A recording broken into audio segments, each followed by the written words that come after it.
Assalamualaikum warahmatullahi wabarakatuh. Alhamdulillahilladzi ja'alal islama tariqan sawiyya. Asyhadu an la ilaha illallah wahdahu la syarikalah. Wa asyhadu anna Muhammadan abduhu wa rasuluh. Allahumma fassalli wa sallim ala sayyidina Muhammadin kana sadiqal wa'di wa kana rasulan nabiyya. وعلى آله وصحبه أجمعين أما بعد فيا أيها الحاضرون أوصيني وإياكم بتقوى الله فقد فاز المتقون يا أيها الذين آمنوا اتقوا الله حق تقاته ولا تموتن إلا وأنتم مسلمون. Hadirin ma'asyiral muslimin jamaah Jumat rahimakumullah. Pada kesempatan ini marilah kita tetap istiqomah di dalam meningkatkan iman dan takwa kepada Allah Subhanahu wa taala.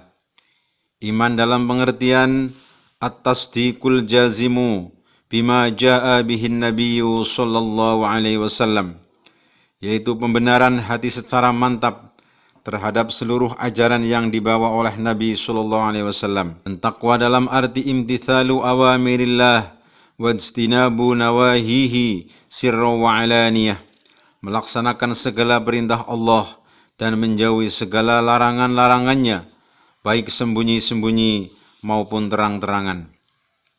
Jamaah salat Jumat yang mulia, pada bulan Rabiul Awal ini atau yang dikenal dengan bulan Maulid, sebagian umat Islam di belahan bumi selalu mengadakan haflah atau perayaan Maulid Nabi besar Muhammad sallallahu alaihi wasallam.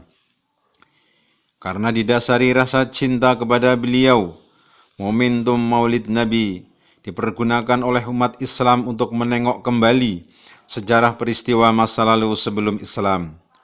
Peringatan Maulid Nabi sallallahu alaihi wasallam juga merupakan kesempatan untuk meneladani beliau, sehingga setelah mendengar sejarah perjuangannya paling tidak bisa mengikuti ajarannya dan meniru sunnah-sunnahnya. Adalah Muhammad sallallahu alaihi wasallam terlahir dari Sayyidah Aminah dan Sayyid Abdullah pada hari Senin tanggal 12 Rabiul Awal tahun Gajah. Beliau dilahirkan dari suku Quraisy yang mana pada waktu itu bangsa Arab sedang gelap gulita, dilanda kerusakan moral, perpecahan antar suku, persaingan hidup dan kesewenang-wenangan saling membunuh di antara mereka. Betapa banyak liang lahat digali untuk mengubur hidup-hidup bayi perempuan yang tak berdosa. Perzinaan merajalela, minum arak dan judi menjadi kebanggaan. Kaum wanita dijadikan pemuas nafsu, menyembah berhala, tidak berperi kemanusiaan. Seolah-olah saat itu kota Makkah isinya maksiat dan kemungkaran yang menjadi-jadi. Sehingga dalam catatan sejarah bangsa Arab masuk suatu masa yang disebut zaman jahiliyah, yaitu masa di mana kekejaman sudah menjadi kebiasaan, manusia tenggelam dalam kezaliman, nilai-nilai moral kemanusiaan mengalami kerusakan yang parah, kebaikan dianggap sebagai aib dan kejahatan disanjung setinggi langit. Kelakuan manusia saat itu hampir-hampir menyamai binatang. Di saat itulah bangsa Arab membutuhkan sosok tokoh yang mampu berteriak menghentikan segala bentuk kemungkaran dan praktek kemusyrikan. Atas kudrat dan irodatnya, Allah Subhanahu wa taala akhirnya menjawab dengan mengutus seorang rasul yang tak pernah dusta untuk menjadi juru selamat. Beliaulah Muhammad sallallahu alaihi wasallam. Kelahiran Muhammad sallallahu alaihi wasallam di kota Makkah benar-benar menjadi anugerah. Bahkan kelahiran Nabi sallallahu alaihi wasallam bagaikan suara petir di siang hari. Suaranya menggelegar amat keras, menggetarkan penduduk Makkah, bahkan sampai ke seluruh pelosok jazirah Arab. Imam Zainal Abidin bercerita dalam kitab Burdahnya, saat malam kelahiran Nabi sallallahu alaihi wasallam, istana Raja Persia terbelah menjadi dua. Maksudnya kekuasaan Raja Kisra mengalami kehancuran. Api yang menjadi sesembahan bangsa Persia tiba-tiba padam. Para jin-jin ketakutan lari tunggang langgang menjerit melihat cahaya yang terang memancar ke langit dan berhala-berhala hancur berantakan. Wa kharaja ma'ahu nurun adha'at lahu qusur syamil qaisariyah, dan bersamaan kelahiran Nabi memancarlah cahaya terang menyinari gedung-gedung yang megah di negeri Syam. Anta syamsun anta badrun anta nurun fauqa nur. Wahai Muhammad, engkau bagikan matahari yang amat terang, engkau bagikan purnama yang menyinari bumi. Wahai Muhammad, engkau laksana cahaya di atas cahaya. Dikisahkan dalam sebuah percakapan antara Allah dengan Nabi Dawud alaihissalam. Nabi Dawud alaihissalam bertanya kepada Allah, wahai Tuhanku, nikmat apakah yang paling kecil di sisimu? Allah menjawab, nafas yang kamu hirup setiap hari. Lalu Nabi Daud bertanya lagi, nikmat apakah yang paling besar di sisimu? Allah menjawab, yaitu diciptakannya Nabi Muhammad sallallahu alaihi wasallam. Allah berfirman dalam hadis qudsi, A'udzu billahi minasyaitonir rajim. Walaqad khalaqtu mi'ata nabiyyin wa arba'ata wa ishrina alfa nabiyyin ma khalaqtu akrama ala minka walaulaka ya Muhammad ma khalaqtul aflaq. Dan aku telah menciptakan 124.000 nabi, dan aku tidak menciptakan makhluk yang lebih mulia daripada kamu. Seandainya bukan karena kamu Muhammad, aku tidak menciptakan dunia ini. Hadis riwayat Ibnu Asakir dari Ibnu Abbas. Para ulama sufi mengatakan bahwa Nur Muhammad berada pada derajat yang paling tinggi.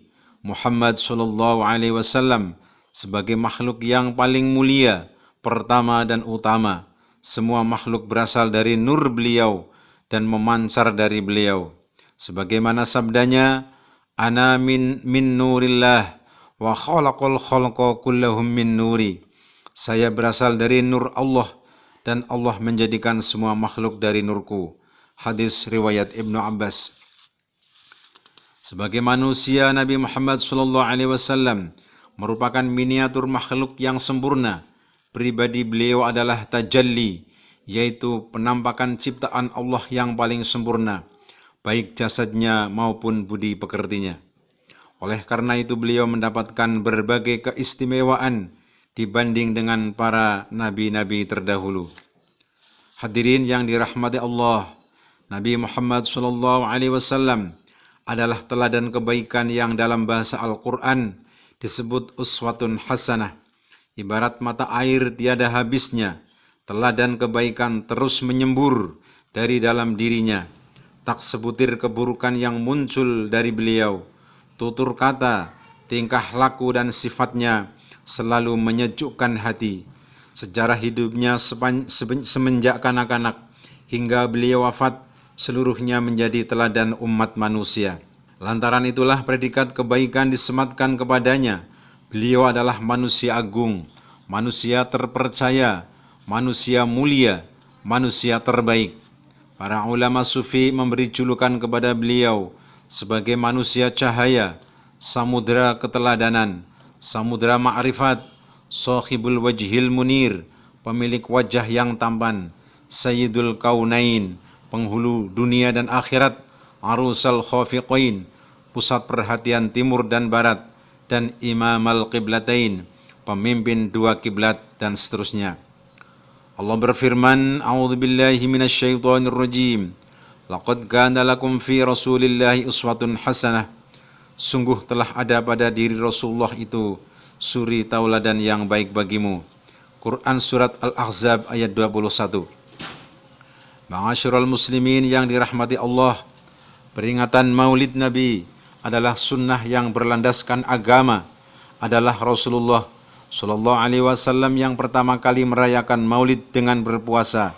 Perayaan Maulid tidak memakai cara khusus, tidak memiliki cara khusus, melainkan beban bebas dilakukan dengan cara apapun selagi bermanfaat bagi umat dalam rangka mahabbah atau cinta kepada beliau. Karunia Allah yang besar bagi umat manusia bahkan alam semesta adalah lahirnya Nabi akhir zaman Muhammad sallallahu alaihi wasallam.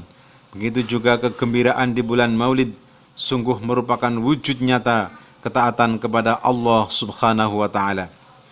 Jumhurul ulama berkata, jikalau malam Lailatul Qadar lebih baik dari 1000 bulan, maka malam kelahiran Nabi lebih baik dari 1000 Lailatul Qadar.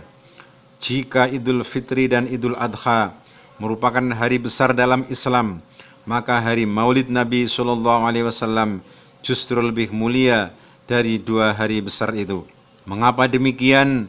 Alasan keutamaan Maulid Nabi dibanding hari-hari besar lain, karena beliaulah sumber kebesaran hari-hari tersebut. Tanpa beliau tak akan ada Idul Fitri dan Idul Adha. Bahkan tanpa beliau tidak ada Al-Quran dan Al-Hadis, tidak ada Isra dan Mi'raj dan lain sebagainya. Karena itulah kelahiran Muhammad SAW merupakan asal usul segala kebajikan dan karunia Allah. Terlampau naif dan alasan yang konyol bila ada segelintir dari umat Islam menolak perayaan Maulid Nabi dengan alasan peringatan Maulid tidak berdasar dan memberatkan umat. Waqala an-nabiy sallallahu alaihi wasallam, "Man 'azama maulidi kuntu syafi'an lahu yaumal qiyamah, man anfaqa dirhaman fi maulidi faka'annama anfaqa jabalan minadh-dhahabi fi sabilillah." Barang siapa yang mengagungkan hari kelahiranku, aku akan memberinya syafaat pada hari kiamat. Dan barang siapa menginfakkan 1 dirham pada hari kelahiranku, maka seakan-akan ia menginfakkan gunung emas di jalan Allah. Wa qala Umar bin Al-Khattab radhiyallahu an, "Man 'azama maulidin nabi faqad ahyal Islam." Berkata Umar bin Al-Khattab, barang siapa mengagungkan maulid Nabi, maka ia benar-benar telah menghidupkan Islam. Barakallahu li wa lakum fil Qur'anil azim wa nafa'ani wa iyyakum bima fihi minal ayati wadh-dhikril hakim. Hadani Allah wa iyyakum ajma'in. Aqulu qawli hadha wastaghfirullahal azim innahu huwal ghafurur rahim.